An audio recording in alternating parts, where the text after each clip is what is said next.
Good morning, সুপ্রভাত। আজ বেরিয়ে পড়েছি সকাল সকাল এক অনুষ্ঠান বাড়িতে নিমন্ত্রণ খেতে।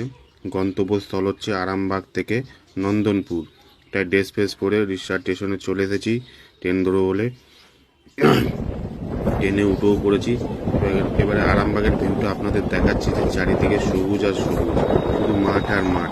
যেতে যেতে যেতে আমরা পৌঁছে গেলাম গন্তব্যস্থলে। এই সেই অনুষ্ঠান বাড়ি। প্রচুর গরম, প্রচুর রোদ, তাই বাইরে দাঁড়িয়ে একটা ছবি তুলে নিলাম সেট করে। তারপর এটা হচ্ছে ওই বাড়ির একটি ছেলে, তার সাথে একটা সেলফি তুলে নিলাম।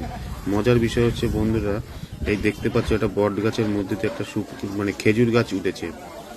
আমারও দেখে খুব অবাক লাগলো, তাই আমি সামনে গিয়ে একটা ভালো করে ভিডিও করলাম। এমনকি দেখলাম খেজুর গাছটা খেজুরও হয়েছে। দেখতে পাচ্ছ তোমরা বন্ধুরা, একদম ন্যাচারাল ব্যাপার।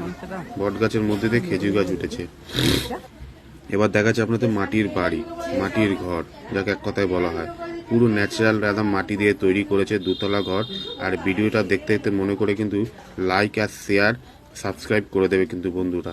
দোতলা ঘর, দুদিকেই সিঁড়ি আছে ওটার, মানে এদিকেও যাবে ওইদিকেও যাবে, ডান দিক বাঁ দিক।